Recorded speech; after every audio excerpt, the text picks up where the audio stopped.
हम सभी पढ़ेंगे chemical reaction in our daily life. Chemical reaction जो होती है हमारे दैनिक जीवन में, किस तरीके से हम आपको उसको देख सकते हैं, फील कर सकते हैं। डाइजेशन ऑफ फूड, भोजन का पचना, जो डेली रूटीन में हम भोजन करते हैं उसका पचना एक केमिकल रिएक्शन है, ठीक है। उसके बाद रिस्पिरेशन मीन सांस लेना, जब हम एयर को लेते हैं और बाहर छोड़ते हैं, ठीक है, वो आपका क्या है, केमिकल रिएक्शन है। रस्टिंग ऑफ आयरन, लोहे की वस्तुओं पर जंग लग जाना, वो भी आपका केमिकल रिएक्शन है। फॉर्म्ड ऑफ कर्ड, दूध से दही बन जाना या दही का बनना, क्या हो गया आपका, केमिकल रिएक्शन हो गई। अब हम पढ़ेंगे रिएक्टेंट के बारे में। Who take a part in a chemical reaction, who take a part in chemical reaction, जो रासायनिक अभिक्रिया में भाग लेते हैं उनको हम रिएक्टेंट बोलते हैं। जो रासायनिक अभिक्रिया में भाग लेते हैं उनको हम रिएक्टेंट बोलते हैं। The substance which are formed in a chemical reaction, किसी भी रासायनिक अभिक्रिया के द्वारा जो प्राप्त होता है हमें, उसको हम क्या बोलते हैं, प्रोडक्ट्स। क्या बोलते हैं, प्रोडक्ट्स, ठीक है। एग्जाम्पल के लिए हम क्या ले सकते हैं, एग्जाम्पल के लिए मैंने ले लिया सोडियम Na प्लस Cl या Cl2, ठीक है। अब आपने सोडियम किस फॉर्म में है, आपको फॉर्म भी लिखनी पड़ेगी, तो सोडियम आपका सॉलिड फॉर्म में मिलेगा, ठीक है। क्लोरीन आपको किस फॉर्म में मिलेगी, गैस फॉर्म में मिलेगी, ठीक। अब उसके बाद इन दोनों को मिलाकर क्या बनेगा, मींस इससे क्या बनेगा आपका NaCl, सोडियम क्लोराइड। अब आप देखिए, मैंने आपको रिएक्शन बैलेंस करना भी सिखाया हुआ है, ठीक है। या अगर आप नहीं जानते रिएक्शन बैलेंस करना, तो आप सबसे पहले एक टेबल बना लीजिए, ठीक है। उस टेबल में 3 पार्ट्स डिवाइड कर दीजिए। एक पार्ट पे लिखिए एलिमेंट, फिर एक में लिखिए रिएक्टेंट, फिर एक में प्रोडक्ट्स। मैं सिंबल केवल बना रहा हूं, आप पूरी स्पेलिंग लिख लीजिएगा, एलिमेंट्स, रिएक्टेंट एंड प्रोडक्ट्स। उसके बाद एलिमेंट्स क्या है आपका, सोडियम, इधर क्या है, क्लोरीन। तो आपके रिएक्टेंट साइड पे 2 एलिमेंट्स आपको दे रखे हैं, सोडियम और क्लोरीन। और प्रोडक्ट साइड पे यही दो आपको एलिमेंट्स ही मिलेंगे। जो आपने रिएक्टेंट पे ले रखा है वही आपका प्रोडक्ट में ही आएगा, ठीक है। अब आपको रिएक्टेंट पे देखिए Na की वैल्यू कितनी है, Na के साथ में कितने आइटम है, एक, क्लोरीन के 2 आइटम है। अब आ रही है प्रोडक्ट की साइड पे, Na का भी 1 आइटम है और सोडियम का भी 1 आइटम, ठीक है। अब रिएक्शन बैलेंस कर लीजिए। प्रोडक्ट की साइड पे क्लोरीन सिंगल है, ठीक है।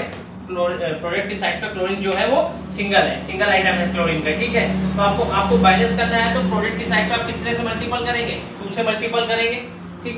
NaCl का फिजिकल स्टेट लिख दीजिए आप, सॉलिड स्टेट होगी आपकी NaCl की। आपने 2 से मल्टीपल किया केवल क्योंकि आपको Cl को बैलेंस करना था। Cl आपका रिएक्टेंट साइड पे 2 था, प्रोडक्ट साइड पे केवल सिंगल था, तो आपने क्लोरीन को बैलेंस करने के लिए आपने 2 से मल्टीपल किया, किस साइड पे, प्रोडक्ट की साइड पे। तो मैंने ब्रैकेट लगा के 2 से मल्टीपल कर दिया। अब क्या हो गया, अब सोडियम का वैल्यू कितना हो गया, सोडियम का आइटम कितना हो गया, 2 हो गया। अब आ जाइए आप रिएक्टेंट की साइड पे। रिएक्टेंट की साइड पे देखेंगे तो सोडियम का वैल्यू कितना है, सोडियम का आइटम कितना है, 1। तो यहाँ पे कितने से मल्टीपल करेंगे हम, 2 1 जा 2, यहाँ पे भी 2 हो गया, क्योंकि आपने 2 का मल्टीपल किया तो सब में हो गया ना, सारे जो अंदर एलिमेंट्स दिए हुए थे आपको, उनमें सभी के साथ में 2 का मल्टीपल माना जाएगा। तो यहाँ पे आपका 2 से मल्टीपल कर देना।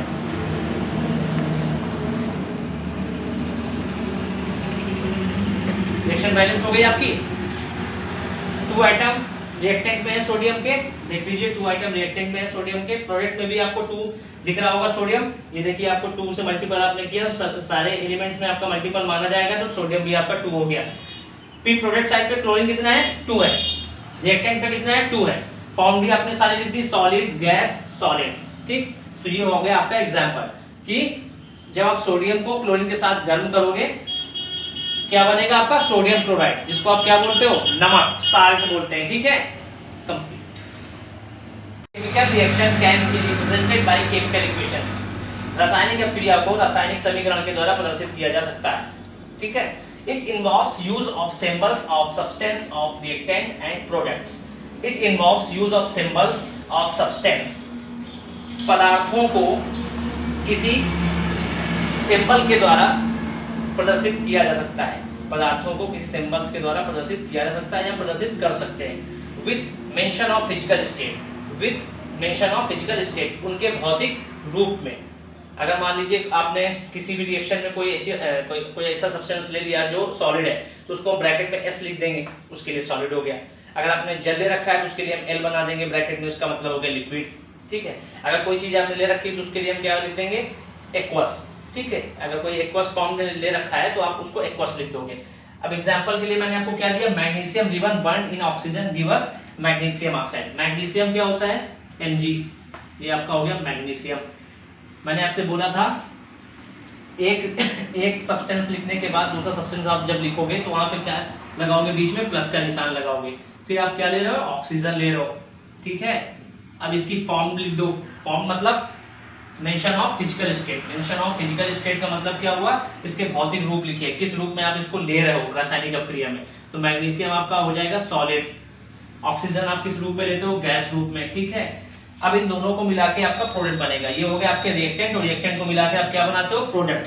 ठीक है, तो प्रोडक्ट क्या बनेगा, magnesium oxide, MgO, magnesium oxide. ये आपका आ गया मैग्नीशियम ऑक्साइड। अब रिएक्शन बैलेंस करना देख लीजिए, यहाँ पे ऑक्सीजन कितने हैं, 2 हैं। कितने ऑक्सीजन है, 2 ऑक्सीजन है। यहाँ पे कितना ऑक्सीजन आपको दिख रहा है, केवल 1।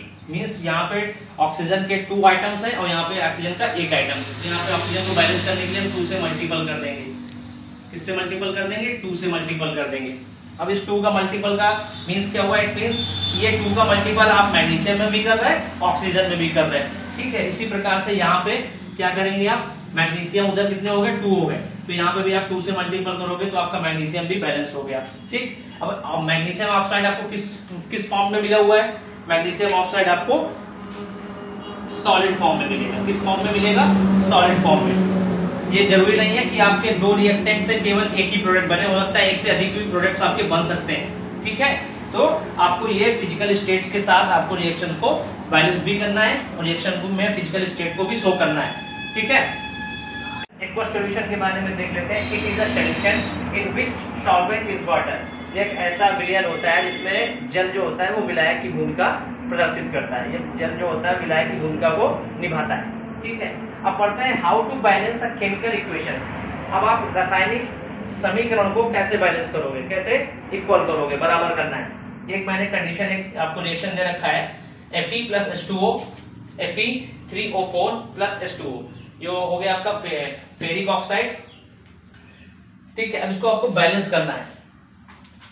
देखते हैं, आप एक टेबल बना लीजिए, उसमें लिखिए elements, reactants, products. Elements, reactant, products.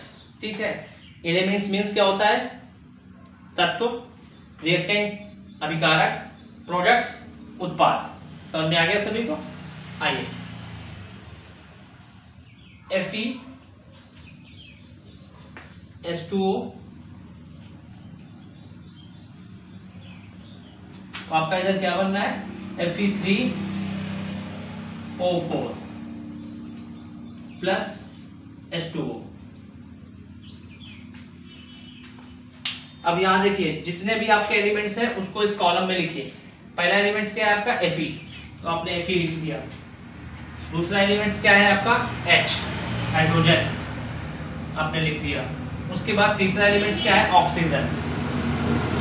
इस रासायनिक अभिक्रिया में किसी भी केमिकल इक्वेशन में जितने भी एलिमेंट्स होंगे आपको सभी टेबल बना के उसी टेबल के अंदर लिखने पड़ेंगे।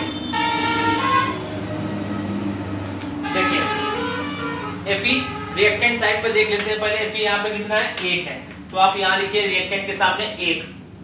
H रिएक्टेंट साइड पे कितना दिया हुआ है आपको, 2 दिए हुए हैं, तो आप यहाँ पे 2 लिख लीजिए। ठीक है, उसके बाद ऑक्सीजन कितना दिया हुआ है रिएक्टेंट साइड पे, 1, तो यहाँ पे आप 1 लिख लीजिए। अब आ जाइए प्रोडक्ट के साइड पे।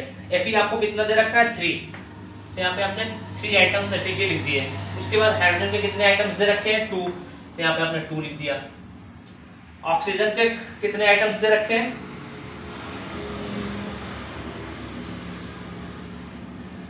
4, 5।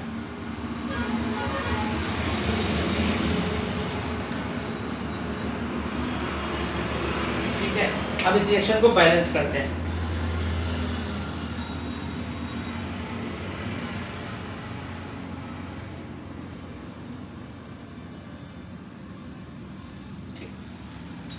पहले तो आप इसको फिजिकल स्टेट फॉर्म लिखिए Fe की। Fe की फिजिकल स्टेट फॉर्म क्या होगी? सॉलिड। ठीक है, इसकी स्टेट फॉर्म क्या होगी? लिक्विड। इसकी क्या होगी?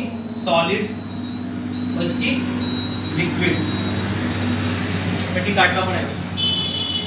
So now why do we need to balance a chemical reactions? Why do we need to balance a chemical reaction? हमें किसी भी रासायनिक अभिक्रिया को बैलेंस करने की क्या जरूरत है? देखते हैं। Law of conservation of mass. Matter can neither be created, matter can neither be created not destroyed. पदार्थ को ना तो आप बना सकते हो ना ही नष्ट कर सकते हो।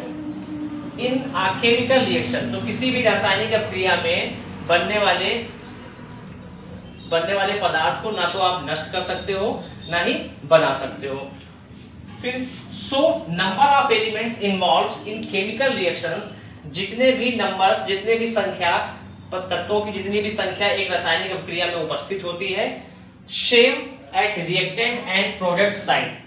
किसी भी रासायनिक अभिक्रिया में तत्वों की जितनी संख्या उपस्थित होती है उतनी ही संख्या रिएक्टेंट में भी होती है, उतनी ही संख्या प्रोडक्ट में पाई जाती है। मींस ये हुआ उस साइड पे जितने आपने एलिमेंट्स यूज किए हैं, इस साइड पे भी बन के जो कुछ भी बनेगा आपका प्रोडक्ट उतने ही नंबर्स होंगे जितने रिएक्टेंट में है। ठीक है। Types of chemical reactions. अब हम टाइप्स ऑफ केमिकल रिएक्शंस के बारे में पढ़ेंगे, रासायनिक अभिक्रियाओं के प्रकार पढ़ेंगे। ठीक है, कितने पार्ट्स होते हैं। Combined reaction. कंबाइंड रिएक्शन क्या होता है? The reaction which in two or more reactants combine. वह अभिक्रिया जिसमें दो या दो से अधिक अभिकारक मिलकर फॉर्म आ सिंगल प्रोडक्ट्स, जिसमें दो या दो से अधिक अभिकारक मिलकर एक प्रोडक्ट मींस उत्पाद का निर्माण करते हैं, वो होती है आपकी कंबाइंड रिएक्शन। एग्जांपल के लिए मैंने क्या ले लिया? A plus B. A और B आपके क्या हो गए? दो रिएक्टेंट हो गए और उससे निर्माण किसका हो रहा है? एक प्रोडक्ट का। ठीक है, एक नए प्रोडक्ट का निर्माण हो रहा है। एग्जांपल के लिए हम और भी अच्छी चीजें ले सकते हैं। देखिए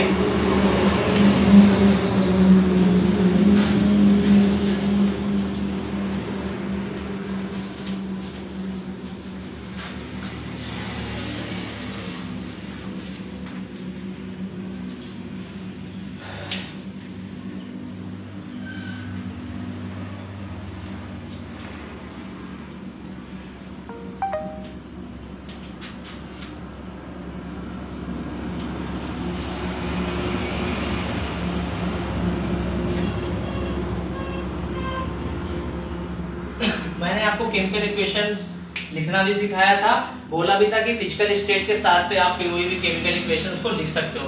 कार्बन जो होगा वो आपको सॉलिड फिजिकल स्टेट पे मिलेगा, जो उसका नेचुरल जो रूप है वो आपका सॉलिड में आएगा। ठीक है, ऑक्सीजन आपको गैस के रूप में प्राप्त होती है। ठीक है, आपके ये दोनों क्या हो गए? रिएक्टेंट हो गए। क्या हो गए? रिएक्टेंट हो गए। ठीक है, दो या दो से अधिक रिएक्टेंट मिलकर क्या करते हैं? किसी एक नए उत्पाद का निर्माण करते हैं, किसी एक नए प्रोडक्ट का निर्माण करते हैं। तो यहाँ पे आपका बन गया carbon dioxide, CO2, carbon dioxide. अब इसके भी फॉर्म लिख दीजिए, किस फॉर्म में आएगा? ये गैस फॉर्म में। ठीक है, अब यहाँ पे आप बैलेंस कर लीजिए। मैंने रिएक्शन बैलेंस करना भी आपको बता रखा है। यहाँ पे देखिए टेबल बनाइएगा छोटी सी, जैसे मैंने आपको पहले बताया है, उस टेबल को फॉलो करते जाइए, आपका सारा प्रॉब्लम सॉल्व हो जाएगा। यहाँ पे आपका एलिमेंट्स आ गया, यहाँ पे रिएक्टेंट आ गए, यहाँ पे प्रोडक्ट आ गए। एलिमेंट्स क्या है आपका? कार्बन है, उसके बाद एलिमेंट्स क्या है? ऑक्सीजन है। रिएक्टेंट साइड पे कार्बन कितना दे रखा है? 1, और रिएक्टेंट साइड पे ऑक्सीजन कितना दे रखा है? 2। प्रोडक्ट साइड पे देखिए कार्बन कितना दे रखा है? 1, ऑक्सीजन कितना दे रखा है? 2। अब देखिए क्या अनबैलेंस है, आप गेस कीजिए। मुझे लग रहा है सारी चीजें बैलेंस है इसमें। ठीक है, आप भी देख रहे होंगे कार्बन यहाँ पे भी सिंगल है, यहाँ पे भी सिंगल ही है, ऑक्सीजन यहाँ पे भी 2 है, यहाँ पे भी 2 है। लेकिन आपको ये टेबल हमेशा बनानी है ताकि आपको कोई भी केमिकल इक्वेशन सॉल्व करने में प्रॉब्लम क्रिएट ना हो। ठीक है, दूसरा एग्जांपल देख लीजिए।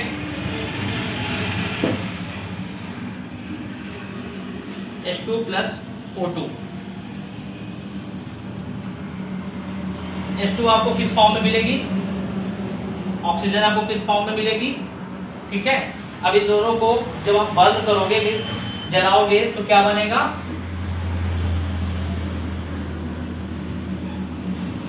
ये आपका लिक्विड फॉर्म आ गया। अब इसको आप बैलेंस करना चाहो तो फिर से आपको वही एक टेबल बनानी है। टेबल आप यहाँ बना सकते हो छोटी सी। यहाँ पे आपका एलिमेंट्स आ गया, रिएक्टेंट आ गया, प्रोडक्ट आ गया। अब देखिए यहाँ पे हाइड्रोजन एलिमेंट्स है आपका, उसके बाद ऑक्सीजन आपका एलिमेंट्स है। हाइड्रोजन रिएक्टेंट साइड पे कितना दे रखा है 2, ऑक्सीजन रिएक्टेंट साइड पे कितना रखा है 2, प्रोडक्ट साइड पे देखिए हाइड्रोजन कितना है आपका 2, ऑक्सीजन कितना है 1। तो आपको जो भी बैलेंस करना है उस साइड पे आप फोकस कीजिए। आपको यहाँ पे ऑक्सीजन बैलेंस करना है, ठीक है। यहाँ पे 2 ऑक्सीजन है, यहाँ पे 1 है, तो कितने से मल्टीपल करेंगे आप 2 से मल्टीपल अगर आप करते हैं तो 2 1 जा 2। अब बैलेंस करने का मैंने सिस्टम क्या बताया था, आप एक ब्रैकेट देंगे, उसके बाद आप 2 से मल्टीपल करेंगे, ठीक है। अब आपने जैसे 2 से मल्टीपल किया प्रोडक्ट साइड पे तो ऑक्सीजन तो आपका बैलेंस हो गया। अब हाइड्रोजन आपका अनबैलेंस हो गया फिर से 2 2 जा 4। अब रिएक्टेंट साइड पे देखिए हाइड्रोजन कितना दे रखा हुआ है 2 दे रखा हुआ है ना। यहाँ देखिए अपनी आप लिस्ट पे देखिए, अपने जो टेबल बनाई वहां पे देखिए रिएक्टेंट साइड पे आपको हाइड्रोजन कितना दे रखा हुआ है 2। प्रोडक्ट साइड पे आपने ऑक्सीजन को बैलेंस करने के लिए जैसे मल्टीपल किया तो कितना हो गया हाइड्रोजन 4 हो गया, ठीक है। तो अब यहाँ पे कितने से मल्टीपल करोगे 2 से, 2 2 जा 4। यहाँ पे आइए आप 2 से मल्टीपल कर दीजिए। रिएक्टेंट साइड पे आप कितने से मल्टीपल कर दोगे 2 से। हो गई आपकी केमिकल इक्वेशन कंप्लीट, ठीक है। तो ये आप एग्जांपल भी नोट कर लीजिएगा और अच्छे से फोकस कीजिएगा। जो टॉपिक मैंने आपको आज पढ़ाए हुए हैं उन पे घर पे बैठ के आप आराम से, जब ऑनलाइन क्लासेस आपकी फिनिश हो जाए, सारी क्लासेस आप ले लीजिएगा। उसके बाद हर टॉपिक को आप घर पे रिवीजन मोड पे रखिए ताकि आपका रिवीजन चलता रहे। उसके बाद आपको अगर कोई प्रॉब्लम आती है तो अपने पॉइंट ऑफ व्यू मुझे शेयर कर सकते हो। जो भी आपको प्रॉब्लम आ रही है मैं आपको उसका सोल्यूशन दूंगा। मैंने आपको एक थ्योरी बताई थी एक्वस सोल्यूशन की। एक्वस सोल्यूशन में मैंने आपको एक एग्जांपल दिया था जिसमें मैंने आपको बोला था सोडियम जल में इंक्लूड किया जाता है। सोडियम जल में इंक्लूड करने पर सोडियम उस पर घुलता नहीं है, पानी पे घुलता नहीं है। इस वजह से आप वहां पे एग्जांपल को चेंज कर लीजिएगा। This is my mistake, unfortunately मुंह से निकल गया। सो आप सोडियम क्लोराइड को पानी में जब घोलेंगे तो सोडियम क्लोराइड जो होगा वो जल में पूर्ण रूप से विलय हो जाएगा, ठीक है। उसको चेंज कर लीजिएगा।